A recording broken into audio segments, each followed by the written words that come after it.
Do you remember waking up in the dark when you were a kid? The pure anxiety of seeing nothing but darkness alone. Except you didn't think you were alone. You knew you weren't alone. There was something, always something hiding out of your view. But you knew it was there. Even if you had your sibling in that room with you, you could feel something. A crawling feeling in your spine. The freezing of your blood that altered you to the inconceivable monster that lurked. Maybe your first thought was to hide under your covers, the shield, or run to your parents, the sword. Either were sufficient enough to drive away the presence and keep you safe another night. But I don't have my sword anymore, and my shield has long since lost its protective coating since I've grown. I am a grown mare sitting up in my bed. The moonlight from my windows does no favors to me and barely illuminates the loft. Spike sleeps soundly at the foot of my bed, but I don't even think of waking him. Heck, I can't even think of speaking or to light my horn. When you get older, usually the fear of the dark is supposed to go away. You're supposed to be your own sword. Use your own common sense to know that there couldn't possibly be a presence. There is no intention. There is nothing. But I do not have that luxury. I do not get the comfort of knowing nothing is there, because I know something is there. Something with intention. I can feel its eyes on me. The situation I find myself in almost feels surreal, like a dream. I almost thought it was a dream when I woke up, but the feeling of being watched is too real. I know it isn't my head. I have not moved since I woke up, because I am afraid that if I move a single muscle, it will know I am here. And that I am afraid. It's toying with me, and I must play. My ears strain and swivel as I stare down from my loft into the room below my bed. The light from the window is non-existent. The black sky of the clouded new moon night provides nothing but something akin to mocking. The night hues that stole the comfort of my home do not just stop at my office. The void that consumes the stairs leading to my library are also uncomfortable to look at, more so. If I made my eyes strain, I swear I could see something. A face? Something cold sinks into my body. The thought of not being able to distinguish its face from tricks of the shadows made my throat tighten with fear.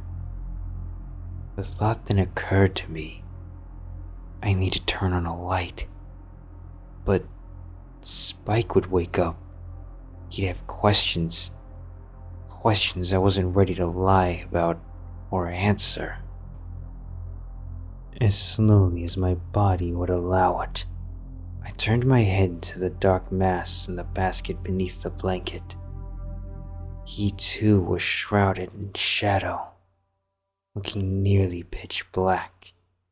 I watched him for a few long moments. In the darkness, it was hard to tell if he was even breathing. I caught myself staring at his form as it buzzed and meshed with the surrounding blackness.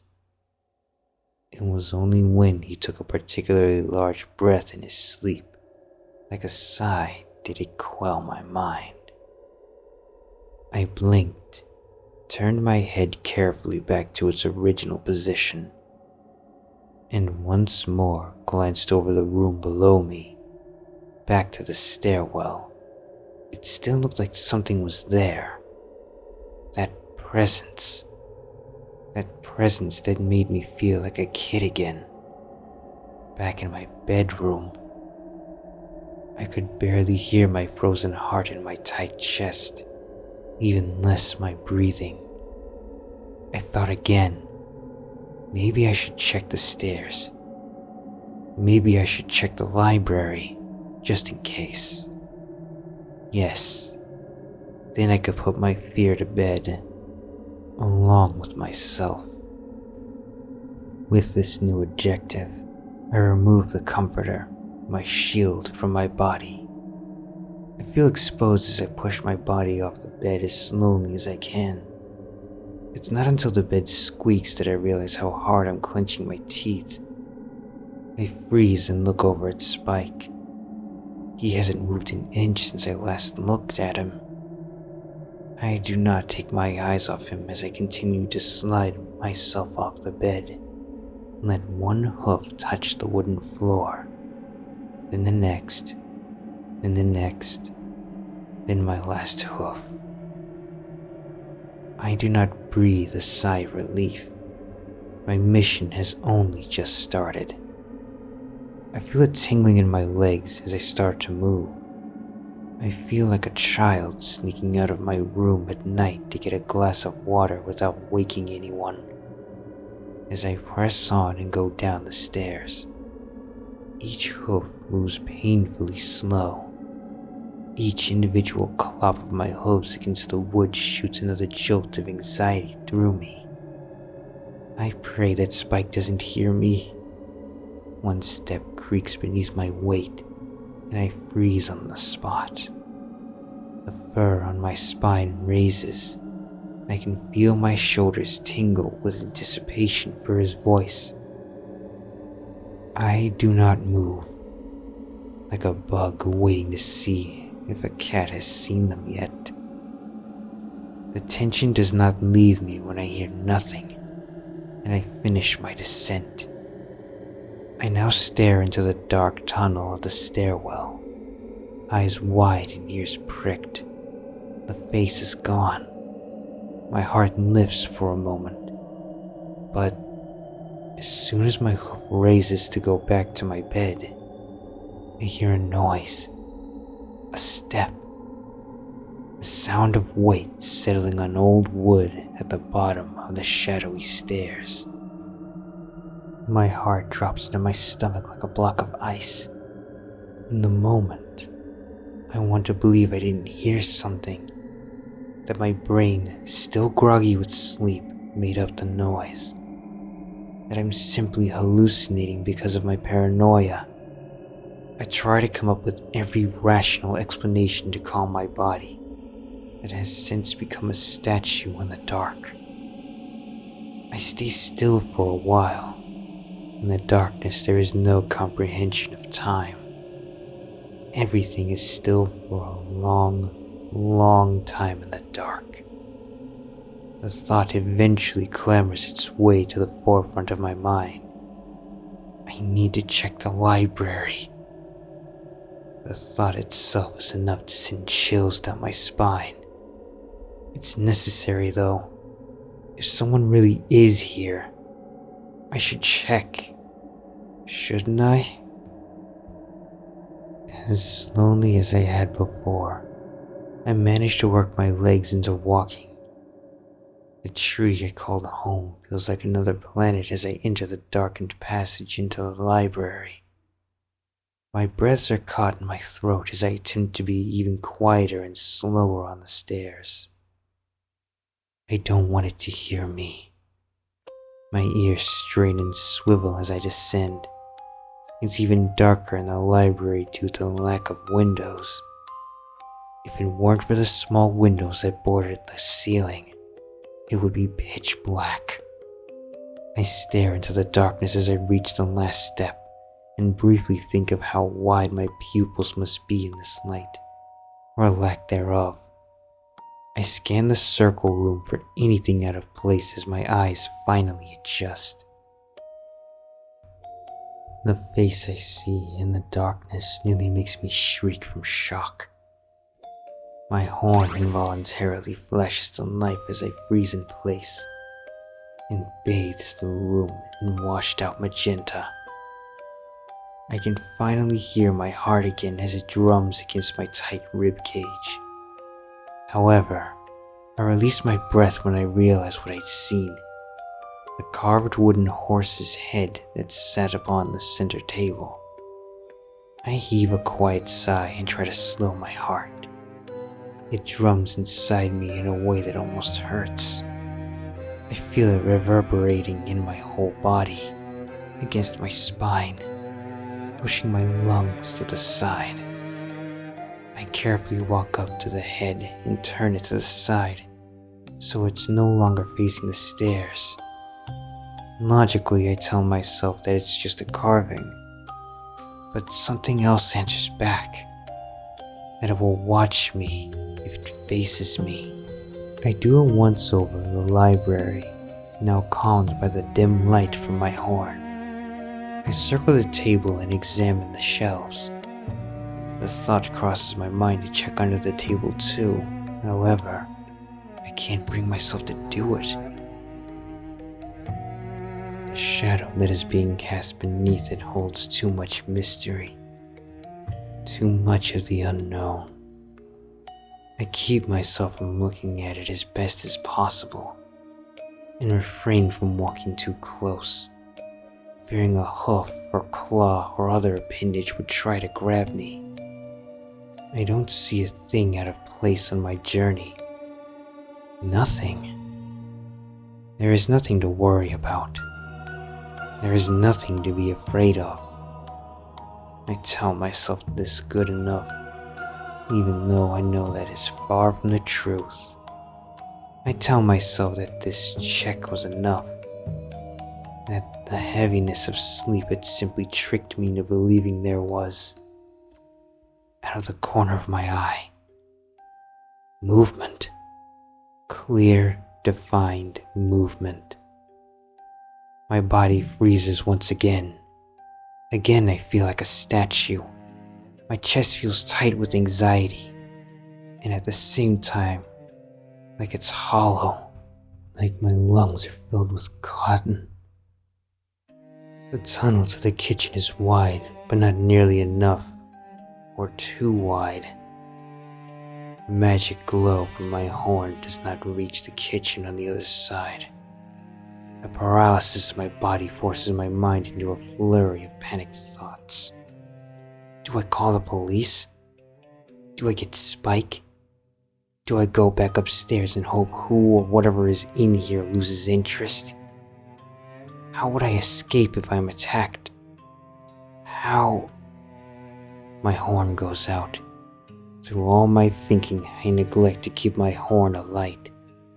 I feel even more alone in my home, yet I know I'm far from it. And that's what scares me. As the light goes out, it takes my eyes a minute to adjust in the dark once more, and my ears strain for sound. I stand outside of the arch, watching, listening. I need something, anything to confirm that I'm not alone. But the fact I hear and see nothing makes me even more afraid. I am afraid. By the time I reach the kitchen, I don't even remember walking there.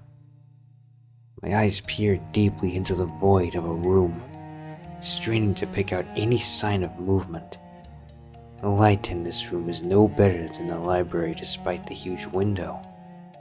It occurs to me how infrequently I step in here. This room is almost always occupied by Spike. I stop to briefly look at the pictures on the wall beside me, just above the fireplace. At least, I attempt to do so while squinting. All of them of something he'd done, the good and the bad. Spike with Pee-wee's egg, Pee-wee's hatching day, Spike and Pee-wee eating ice cream, myself looking down disapprovingly at Spike while he experiences a stomachache after the bowl of ice cream fell on my head, and Spike returning Pee-wee to the nest. Reminiscing takes my mind off of my anxiety, if only for a small moment.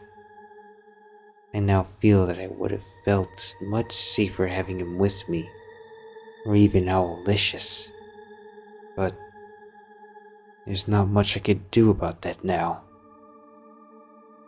I look back into the darkness and start treading further into the kitchen.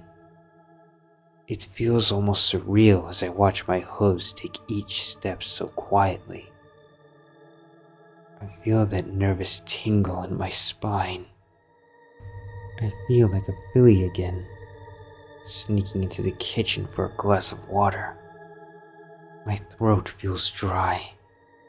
It doesn't help that it's even harder to navigate when the room itself is a darker wood than the rest of the library. My eyes pass over the shelves, counters, fridge, cabinets, finding nothing again. Not a single item disturbed. I look out of the window, a view I do not look at often. Somehow it instills more discomfort into me as I look out at Ponyville. I step a little closer in the dark, only guided by the light of stars. A little closer still. I wonder if anyone could see me. I stop when I'm near the counter under the window, now wondering if maybe who or what was in here had. I feel my heart jump into my throat when I see a face in the window and let out a little stifled cry of surprise and fear, only to realize it was just me. If I could laugh in the moment, I would have. Maybe even realized how silly this situation is, being afraid of what was probably nothing in my own home. But I'm too afraid. I'm too scared to laugh. I simply stare at myself in the reflection for a few moments, feeling numbness in my hooves and weakness in my shoulders. The hairs on my back rise as I feel like there's something behind me, and I turn sharply only to be faced with nothing once again. I consider running back to my bed again. This is too much. And then, a breath. I hear it in the dark right in front of me. But I don't feel the air of the room change. It's like an isolated sound. I can't even tell if it was from a mare or a stallion. It was just there. Again, I scramble for answers. Maybe my hoofs scraped against the wood. No. I'd been frozen with indescribable fear. Maybe an animal? It sounded like it came from someone. I don't believe in ghosts. In fact, this whole time I had been trying to keep my thoughts away from such things. It was impossible. Though, now I think I had been trying to keep that fear at bay because the thought of a spirit made me even more fearful. The implications, let alone what I would even do if I found one. I decided to continue my disbelief. There has to be someone in here, I'm sure of it. At this point, I don't care if it's a prank. I'd be upset, but it's better than being in danger if nothing else. Heck, I would cry if Pinkie Pie or Rainbow Dash were here to comfort me. Everything would be normal, and I could go back to bed without fear. Ultimately, I'm out of options. I'm going back to bed. Maybe I can convince Spike to stay in my bed tonight. I turn carefully and look at the 4 pictures of Spike above the fireplace again. Yeah, I'll do that. I creep my way back under the arch to the library, taking a look around the room once again. Still nothing had been moved. The carved horse's head was still facing the stairs as usual. No books were knocked over. I turned the corner to start heading back up the steps into the void-like tunnel, keeping my eyes forward and my head straight. But a door closed out of the corner of my eye. It made me stop completely in my tracks. the door to the storage room. I didn't even think about it the first time I passed the room. Had I even passed it? It wasn't even shut all the way either. Just enough to leave a sliver of black between the green-tinted door and its frame.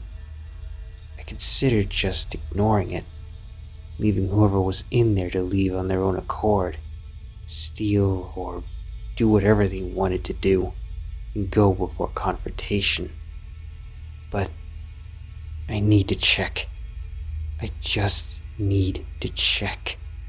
I quickened my pace as I walked to the door. Maybe the sound of my hoofsteps would scare them away. It doesn't take long for me to arrive at the door, though I stand in front of it for a few long moments. Time doesn't exist in the dark. Incomprehensible even. The doorknob taunts me with the distorted visage of my terrified reflection. It knows I'm scared. I know I'm scared. I just need to check. I look back over my shoulder. Everything is still in place. Even the horse's head I turn to look away from the stairs. I look back at the door, back at the black seam. In the dark, the room feels wider behind me, and at the same time I feel smaller, like the walls are closing in on me. The tense, hollow feeling in my chest becomes even tighter around my sinking heart. I feel a sickly knot in my stomach as my hoof reaches for the golden brass knob. Do I even want to see what's on the other side? My body feels cold and stiff as I think about letting go. I'm too far gone. I just need to commit. I just need to check. I pull the door open as slowly as I can, wincing at the soft, whining squeak the hinges emit. My eyes stay wide, and I can feel how tight my jaw is as I peer into the windowless room. The light from the stars coming from the windows behind me is the only light that reaches, but certainly does not reach far enough. It is terrifyingly dark, a pitch, mind-numbing black. The wood feels cold and the air in this room is stale. My shaky hooves barely keep me rooted as I try to comprehend what I'm seeing. Not even my eyes can adjust to this world. It feels like I'm not even supposed to be looking at this place, let alone be stepping into it. But I knew I wasn't alone. I don't want to. I know I shouldn't, but I let go of the knob and venture into the room. I drag my hooves along the floor to keep myself grounded and squint for any sign of whatever is in here. Have you ever stepped on a mouse? Do you know the shrill squeak? The warm, fuzzy body wriggling beneath your bare hoof?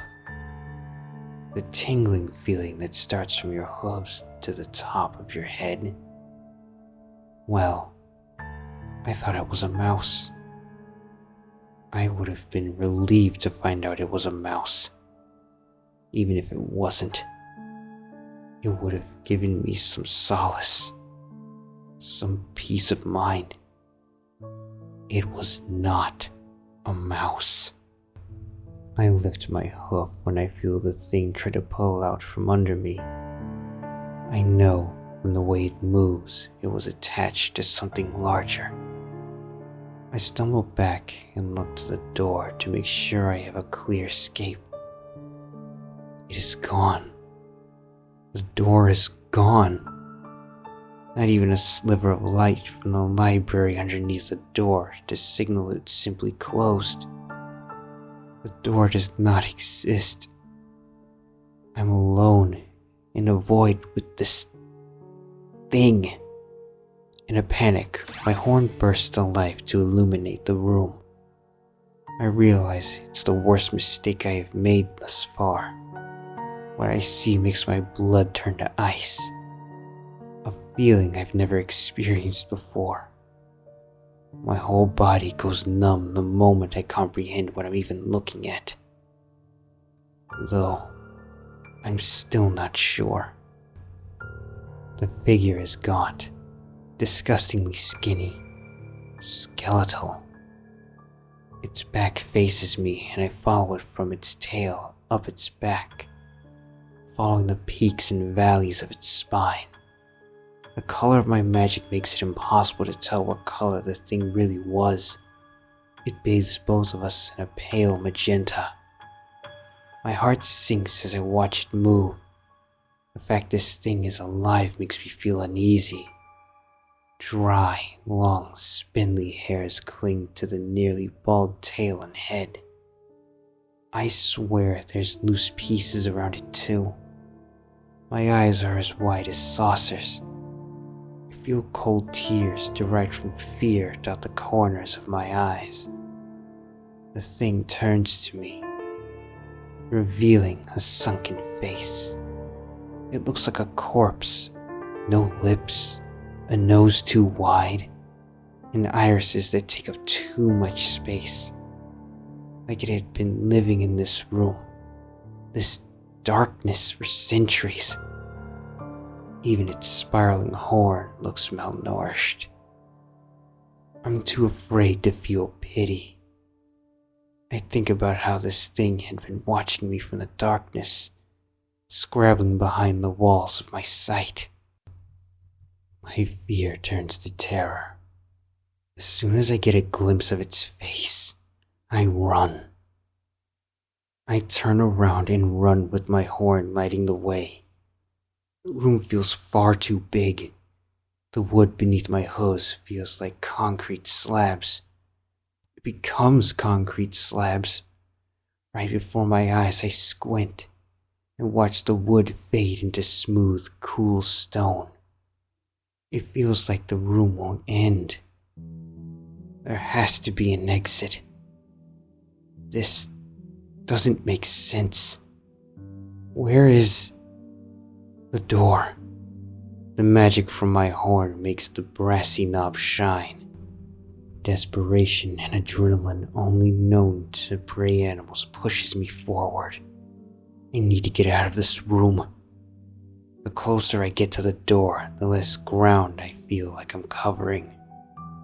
Despite my legs working overtime, it feels like I'm only going at a jaunt. Then a light gait. Then walking speed. I do not look behind me. I do not want to know that the thing is still there. I reach for the door and swing it open as fast as I can. The library. Just as I'd left it. My heart lifts for the first time in what feels like hours. I don't care how much noise I make as I slam the door closed, squeezing my eyes shut and keeping my body pressed against the door in case the thing throws its own weight against it. But nothing. I wince my eyes open after a few moments. The aura of my magic is gone. But I have never been so happy to be in my own darkened home. I know this darkness well now. Much better than the unnatural trap that was behind this door. Slowly, I release the pressure of my own weight. I think it's done. It has to be done. I got an idea to comfort my own sanity. Thinking fast, or not thinking at all, I use my magic to carefully pull a bookshelf over the door. Again, I don't care how much noise I make. I sigh as I let it go. It would work for now, and mostly hides the door.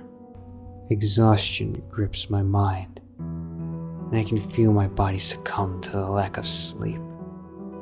I yawn and let my head drop. I drag my body to the steps, awing my body like it's dead weight. The closer I get to my bed, the weaker and more tired I feel. I really hope I didn't wake up Spike.